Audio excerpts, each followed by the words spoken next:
தேர்தல் நெருங்கிருச்சு, தேர்தல் வந்தாச்சு. இந்த சமயத்துல அந்த நம்பிக்கையை கொடுக்கறதுக்கு திமுக என்ன செய்யும், என்ன செய்யணும்? இல்ல அவர்கள் என்ன செய்யணும்னு கேட்டா என்ன செய்யலாம் நம்புவீங்க பெண்கள்? இனிமேல் இந்த 2-3 மாத காலகட்டத்துக்குள்ள இவங்க என்ன செய்தாலும் பெண்கள் நம்ப போறதில்லை. அவ்வளவுதான், காலம் முடிஞ்சிட்டு. இவ்வளவு நாளா நீங்க எதுவுமே செய்யல. இத்தனை ஆண்டுகளாக ஒவ்வொரு ஆண்டும் குற்றங்களோட எண்ணிக்கை அதிகமாயிருக்கு.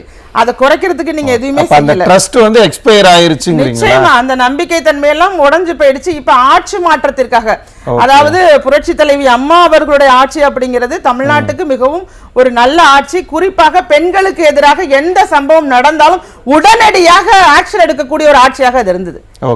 எங்க என்ன நடந்தாலும் உடனடியாக. திமுக ஆட்சியில் அதெல்லாம் இல்ல. திமுக ஆட்சியில் அது இல்லவே இல்லைங்க. இது பெண்களுக்கான ஆட்சி. ஒரே ஒரு அமைச்சர் சொல்றாரு. இல்ல ஒரே ஒரு இடத்துல அந்த ஞானசேகரன் அவர்கள் யார் அந்த சார்னு சொல்லி அவர் கேள்வி வந்தது இல்ல, அந்த வழக்கை மட்டும்தான் அவங்க மும்முரமாக முடித்து வைத்தார்களே தவிர, இது தவிர பெண்டிங்ல இருக்கிற எந்த வழக்கையாவது அவங்க முன் வந்து முடிச்சு வச்சிருக்காங்களா அப்படிங்கிறது என்னுடைய கேள்வி மட்டுமல்ல, மக்கள் அனைவருடையுமே கேள்வி. அப்ப இப்ப அதை விட்டுருங்க. புரட்சி தலைவி அம்மா அவர்களுடைய ஆட்சியில எப்படி தமிழகம் இருந்துச்சு, காவல்துறையினர் எப்படி செயல்பட்டாங்க, அவங்க வழக்குகள் பதிவு செய்ததுல இருந்து எல்லாமே இண்டிபெண்டன்சியோட செயல்பட்டாங்க. இன்னைக்கு நீங்க ஒரு